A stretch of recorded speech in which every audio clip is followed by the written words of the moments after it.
I've been going out, I've been doing Toastmasters for about 6 years now.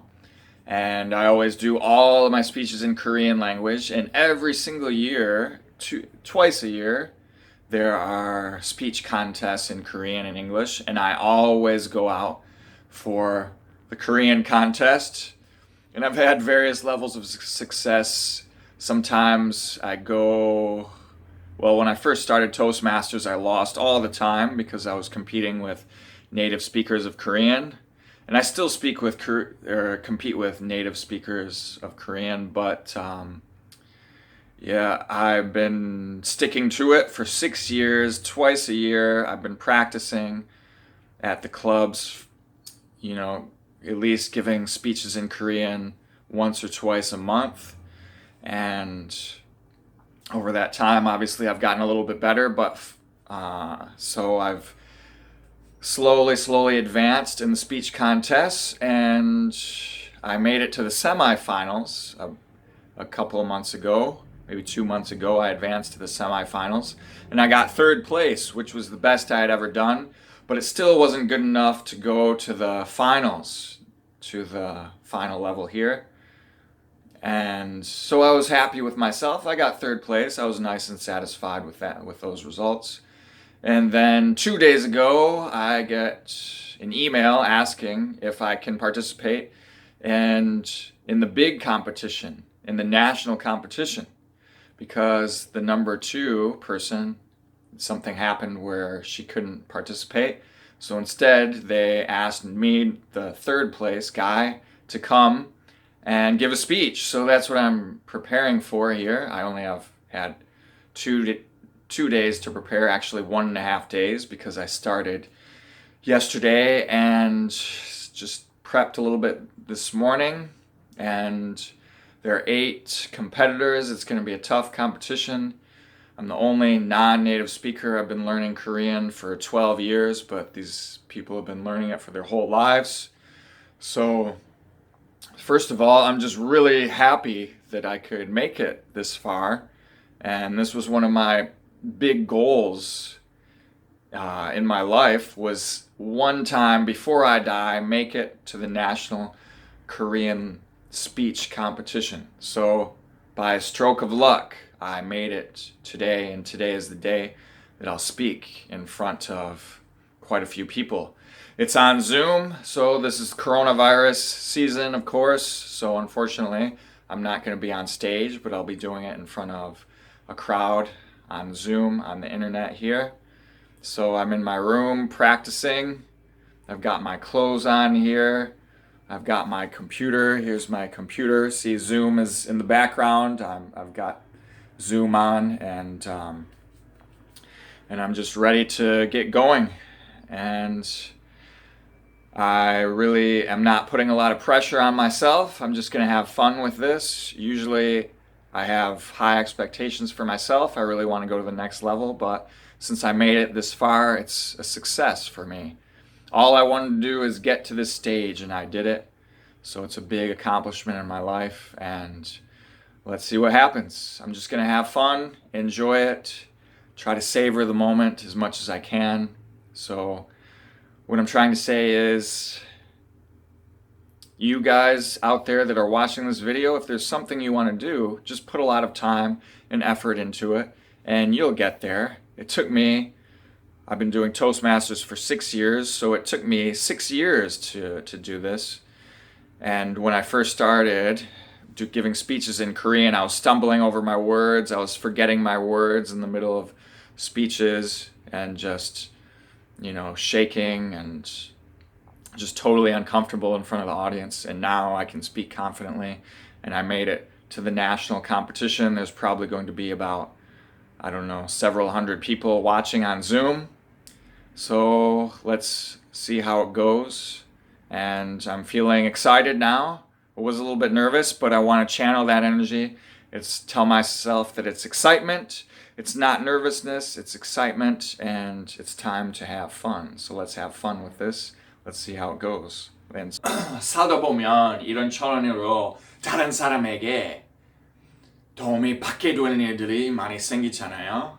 예를 들면 저는 청국장을 잘 먹는 여자친구를 만나려면 미국 친구보다 한국 친구에게 여자를 소개해달라고 하는 게 아무래도 더 나을 테니까요.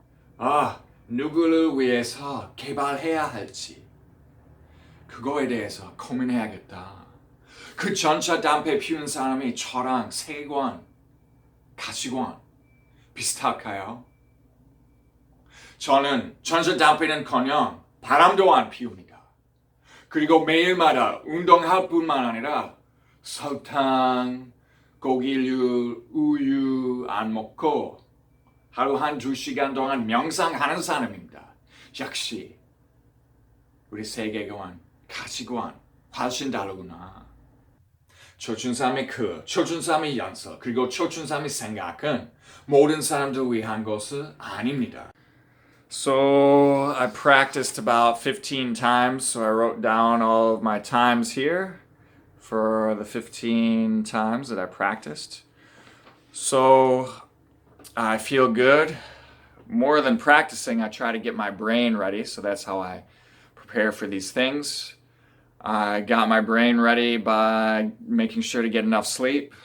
So I was practicing yesterday and I got a good night's sleep, and today I feel like I successfully pushed the save button on everything I did yesterday, so it was very productive, and the speech is coming along a lot more naturally when I practice all the time. I also did probably kind of a light workout, so I did some running and some burpees outside in the park before, and that helps my concentration, increase my concentration level. So a lot of studies show that exercise can help in that regard, so I try to leverage that as much as I can. And then when I got back, I took a cold shower, because cold showers are supposed to stimulate adrenaline, and then after you take a cold shower, you get a surge in testosterone, and I can definitely feel that now. I feel like my concentration level has been kicked up a notch, and I had a light meal, just a lot of micronutrients. I had a lot of lettuce, kimchi, some nuts, and seaweed soup with sprouts and tomatoes. So soup and salad type lunch. And in order not to get all groggy, if I have too many carbohydrates, too many nuts or fat, then I'm liable to lose my concentration. So I tried to optimize my brain as much as I can, more than practicing. So I try to do all these things to get my concentration level all ready. And we have about 5 minutes before I have to go on, so let's see what happens here. So I finished the speech, and I'm pretty happy with the outcome. I wasn't even nervous. I prepared just a little bit. I prepared a lot less than the semifinals because I only had a couple days left, but I think it was good overall.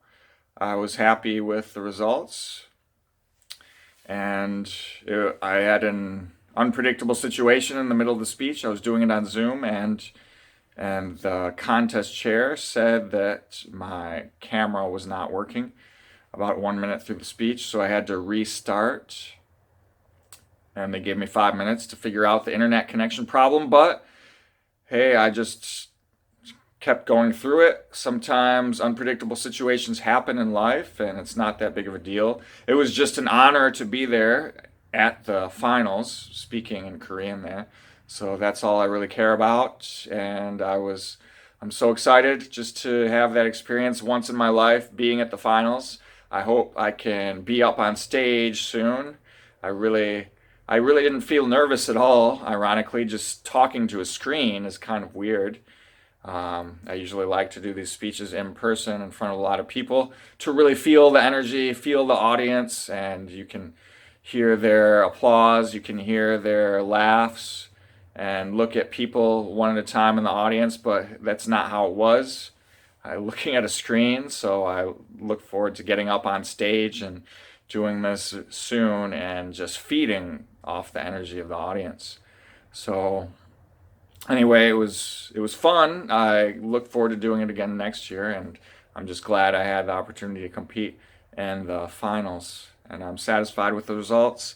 One of my friends, who was my Toastmasters mentor, actually got first place, so I'm really happy for her. And she did a great job. She really deserves it, and she's been a long time Toastmaster, working very hard. So, anyway, my day will come one day, and I'll just keep working hard until that day comes. That's all we can do.